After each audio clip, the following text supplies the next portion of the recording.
Good evening, guys. It's Carissa here from Before You Renovate.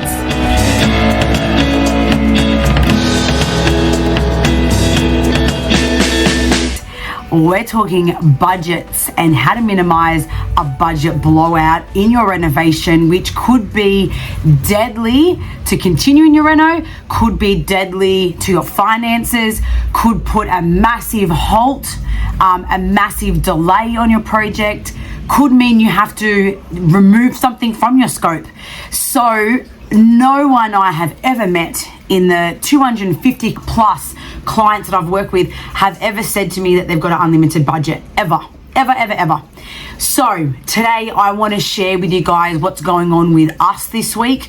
We've been working with a lot of our clients in mapping out their budgets on some big and some small jobs that we are designing at the moment. So I want to share with you the tips that I have that we use in our office to make sure that we can minimize budget blowouts. Now, when I'm doing a budget for a client, that's crucial.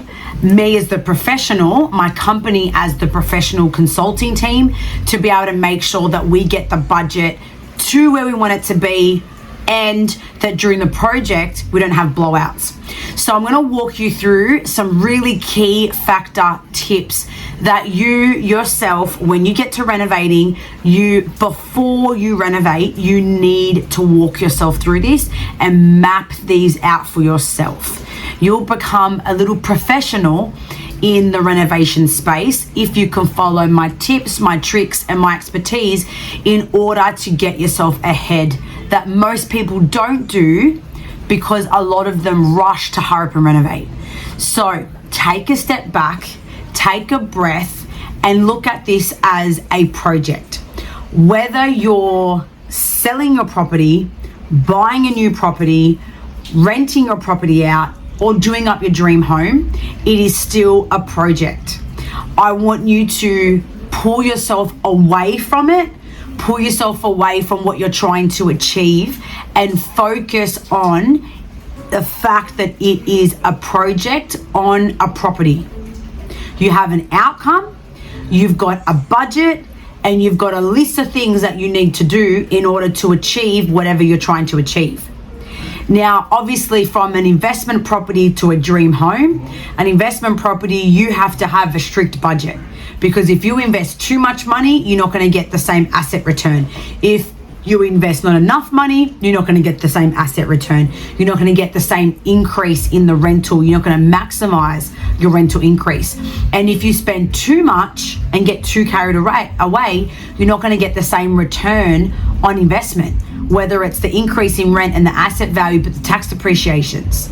You could have saved yourself 10 grand and still got the same return. So understanding what you want to do is really crucial. And if it's a dream home, if it's where you've lived for years and now you want to make it your forever home and create the dream look you've always wanted, more so you need to keep to a budget, because it's really easy to get carried away on, oh, I really like that tap. It is $200 more, but I really like it. That's fine, but you might have 5 different taps across the 3 bathrooms, and all of a sudden you just pushed your budget up $1,000, and then that might cost an extra $1,000 in the plumbing costs because it's a unique style, or there is so many things. So I want you, no matter what your outcome is, to go through this podcast with an open mind, with a focus on how I can help you save money, reduce your budget, and reduce blowouts prior and during your project, so you can get more out of your project and be less stressed. Because that's the bit that most of us miss, is it is stressful. It can be stressful renovating. You're dealing with external factors, trades, multiple trades that are coming and going, that some of them are fantastic, but some of them are used to just coming and going as they please, and that might delay your job. And if you've got a set schedule, as what we set up with one of our projects today, every day there was something happening, and a few days they were overlapping. So if one of those days are out, if one of those days gets delayed, we have to move everything around. So it can be stressful, but the more you can be planned and prepared and organized, the better your reno will go in terms of your budget, in terms of the process, in terms of your headaches, in terms of your sleepless nights and your health, and in terms of your timeline and schedule, which could result in you being back in your house sooner or being on market sooner, which means less money getting wasted on holding costs and more money back in your pocket, whether it's the form of profit from the sale or the rental income that's coming back in. So really, really important. Now let's go through this. My first tips, I'm going to give you 5 top tips. Sorry, I got a bit excited. That's 10. It's 5, but I got excited and put both hands up. 5 of my top tips. First one is know exactly what you are trying to achieve. This is so important, and most people are just like, yep. Now, I'm going to give you guys a quick example of this exact thing. I did a fit out on our office when we moved office for my refurb to invest company. We did a fit out of the office space 2 years ago. So I have a habit of putting both hands up. 2 years ago. Now, I quickly did a blueprint, a semi one. When I say blueprint, if you guys aren't aware of that term, that's the term we use for our refurb to invest company. We do a blueprint, which is our strategy, our planning, everything up until we start reno. So we did a quick blueprint, like, yep, this is how I want the kitchen. I want the flooring like this. I want to create 5 different areas, 5 different zones of the office. We need to paint.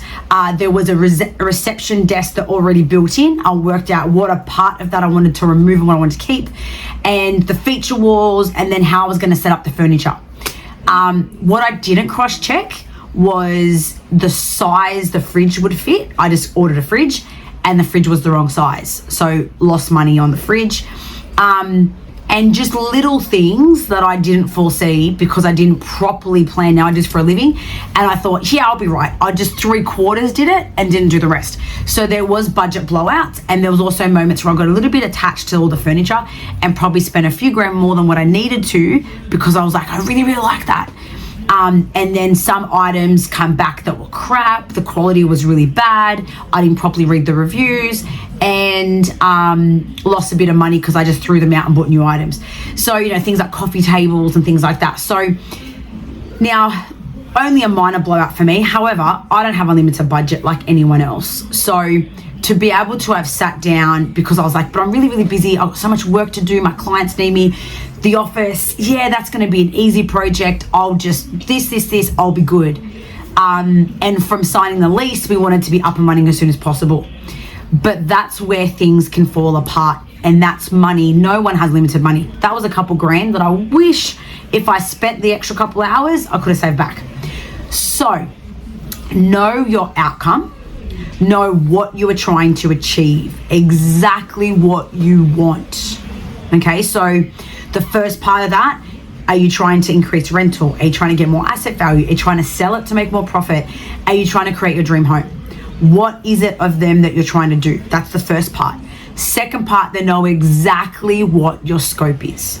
What to a T do you want? And that forms into part 2 of do your research. What are the best materials? What are the best colors? What should you and shouldn't do? How can you save money with that technique or this technique? Doing this but not doing that. So you need to map it all out, and don't rely on trades to give you all the answers, because trades may be good at what they do and you will need to ask questions. However, their end game, and not everyone, but their end game is to make as much money as they can. So a kitchen guy will not tell you they can redo your kitchen doors only because they can, but a lot of them don't like doing it. They would rather rip it out and do everything. Now that's easier for them, but that also will cost you more money, and you may not need that option. So it's about knowing what you can and can't do, what you want out of your scope. Do your research so you've got it down pat, mapped out, and you're going to the trades knowing what you want. When you are asking too many questions and a trade can feel you don't know really what you want, it gets into a gray area of them giving you more ideas that you think is amazing, but it could be exactly opposite to your budget. And then you start getting emotionally attached. So map things out, do your research, research about cabinetry, research about colors, research about materials, so you already have an idea of what you can do. Okay, so first thing was know what you're trying to achieve and know your scope. Second thing was do the research so you really can map out all the detail of your scope. Third thing is know your budget. Know your budget, set your budget. But can I tell you, please be realistic. If you were trying to redo a whole unit and think you're gonna do it in 20 grand, may not happen. If you think you're going to facelift a lot of it, it may happen. If you think you're gonna put a brand new everything, it won't happen. So understand your budget. So one, you don't have a rude shock when you get everything back. But two, you know where things are at. Don't go, well, I'm just gonna spend 20 grand because that's just a number I feel like doing. No, know how much more rent you can get. What sort of work do you need to do? Set the right budget. You're gonna sell it. How much more money can you make? 100 grand. Okay, let's go. We're happy to do a 2-to-1. Let's set a budget of 50 grand as our starting point. Can we afford that? Yes or no? How much work do we need? This or this. Okay, let's try to aim to double our money. Then let's try to work our budget to this. And if we can get it less, great, but that's gonna be our working amount. So start with a working amount because it's really easy to keep adding and then realize you've just blown out your budget.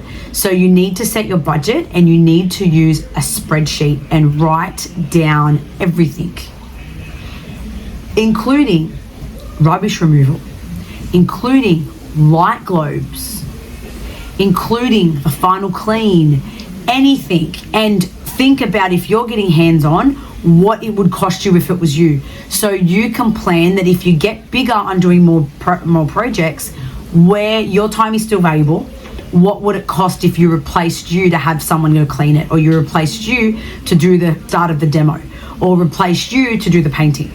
So you can also have an idea. It's a really good exercise to start knowing where your numbers are at for all your projects, even things that you think you're gonna do yourself. Get them priced anyway, so you know.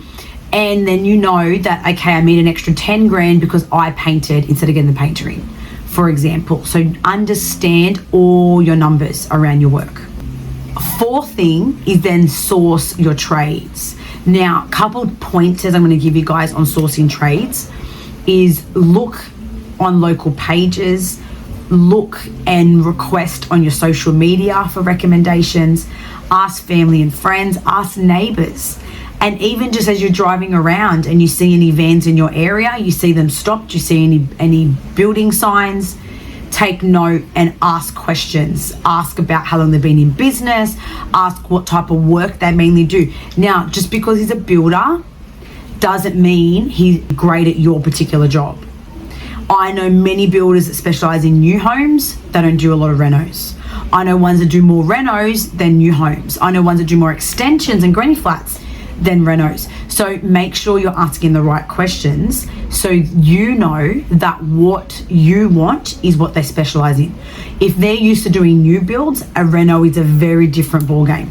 If they're used to doing bigger extensions, then a smaller job might not be what they're looking for. So they'll price it, but they may charge you more than what they usually would because they don't really want the job, but they'll still say yes to you because they'll still price.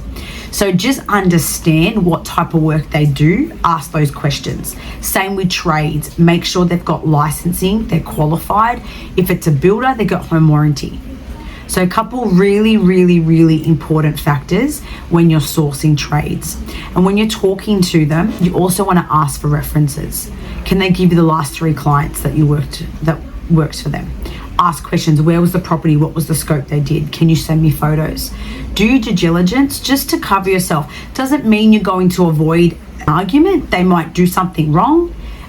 Everyone can make a mistake, but at least you know that the last few clients they've worked with were happy. You know they can tell you what they were like and not like. Maybe they were on time, maybe they were late a few times, maybe they said they were going to get done in 2 weeks and it really took them 3 weeks. Ask the questions just to get a really good gauge of that trade, and go also with your gut feeling on how you feel with them. Then the thing is document everything. Now that's prior to having the trades come out.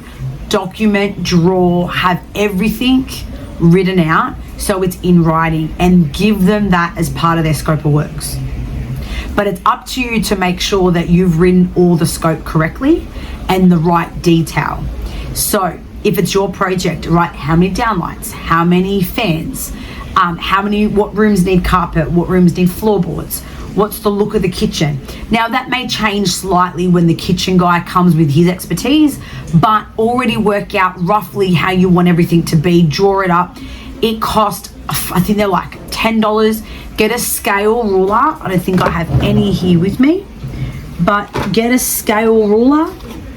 No, this is not a scale one, but just from Officeworks, you can get rulers. This is not to scale, but they're ones that will have 1 to 5, 1 to 50, 1 to 20, 1 to 10, something like that. And so you can draw so easily. I taught myself how to do this like 10 years ago. You can draw your layout so easily. So all you need to do is get yourself your piece of paper, and if your current floor, let's say you're doing your bedroom, is 3 meters by 4 meters, you might do a 1 to 20, and you're literally going to be able to draw 3 meters by 4 meters to your scale and be able to do exactly what layout you want and check everything works. Now, this is crucial when you're doing kitchens and bathrooms, because you do not want to have a trade on site and be like, so I roughly want like an L shape and the sink over there and then the island here, and then because mistakes can happen and they will say to you, well, you asked me for that, that's what you signed off, and you'll miss something. So do your research, as I mentioned before, know what's the in and outs of the kitchen, or when we have our workshops, you can follow our workshop content, because I'll walk you through what are the things you want to have in a kitchen. Is there space for a bin? Is there space for a dishwasher? Do you want more pot drawers? Do you want this? How tall is your ceiling to make sure you get the tallest amount of cupboards and have a bulkhead? Do you want poly? Do you want laminate? Do you want handles, finger pull? There is so much there. Do you want two-tone? Do you want one color? Do you want stone? Do you want waterfall? What splashback? Do you want tile? Bigger tiles cost cheaper. We're gonna run some really cool workshops with so much value that you're gonna be able to just follow it and design your own kitchen, and then give that to your kitchen guy to quote, knowing that it's done correctly and that they're pricing exactly what that kitchen will be, without it being, oh, this is roughly what it will be, and then once we draw it up, we'll see if it confirms. Because once they see you're interested, it's really easy for them to go, oh, we estimated 10 grand and it's really 12 and a half. And you're like, okay, but that 2.5, they could have just added. So we want to make sure that they're giving you exact costing and not estimating. So when you've got all the documentation, they'll price exactly to your scope. So make sure you take time to write it properly and proof it, and they will then add it to your scope. Now, I'm thinking as I'm saying all this that there's quite a lot of information here. So I might even do a bit more detail on separate podcasts moving forward on each particular one, so you guys get a bit more. There's really a lot in this. I mean, there's a lot in renovating, there's a lot in planning. And if you want to minimize your blowout, you need to plan it right. You need to cover off those 5 steps. And then you need to ask the questions to the trade of what potential blowouts could we get. Because if you've done as much of the planning on the front end first, then there's less chance of, oh, well, I only estimated that, and I only priced you for a tile border, but there's really tile to ceiling, because you would have had that in your scope. So it's about just understanding what exactly you want. So do your research, find bathroom pictures, and then think about how would you explain to a 5-year-old how you want that bathroom. How would you explain to a 5-year-old how you want your kitchen? Every little detail. Don't assume a trade knows. Every detail. What splashback? What's the size of the splashback of each tile? What's the grout color? What's the height of the kitchen? Where's your stone finish? What thickness is your stone? What range is your stone? All of those things are going to play an impact in your budget. And the more you can have detail, the more they're going to give you an exact price. The only variation you should ever have is if it's unforeseen things. So when they get to site and they demo the bathroom and there's the subfloor's rotted, or there's dry rot in the wall from a leak that you didn't know about. Now, there is sometimes potential ways that a building inspector can see that, but not all the time. So you might get stuck that they pull everything out and there's a whole lot of timber that needs to be replaced. But again, they're minimal costs. So it's understanding what potential that could be. If you ask the right questions, the trades will let you know that you potentially could have A, B, C, and they would roughly cost these. So you already know, okay, I need to have a contingency of an extra 10 grand because that reno might blow out by that, if you're talking about spending like 100 grand. So let's just do a quick recap. We talked about knowing exactly what you want to achieve and exactly what your scope is. We talked about researching to get all the exact aesthetics and materials and what's going to work for your project. We talked about setting the right budget so you know in advance what you're trying to work towards, and documenting it in a spreadsheet, every single cost, including pricing your own time. We then talked about sourcing your trades and doing exactly your due diligence to know which trade you need for what's their license, what references they have, and understanding what documents to give them in order to get the most out of your trades and their quotes. And the thing was documenting it in all the detail you possibly can, drawings, pictures, and I actually mentioned this, pictures, illustrations.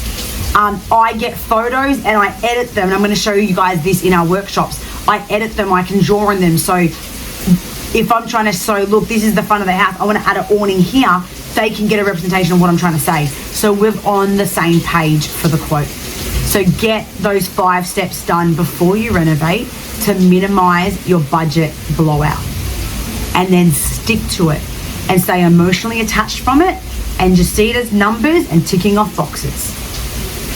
Guys, I'm Carissa from Before You Renovate. Don't forget to like, share, and comment. I'd love to know what you got from this. Are you planning to do a reno soon? Are you halfway through and you wish you saw something earlier?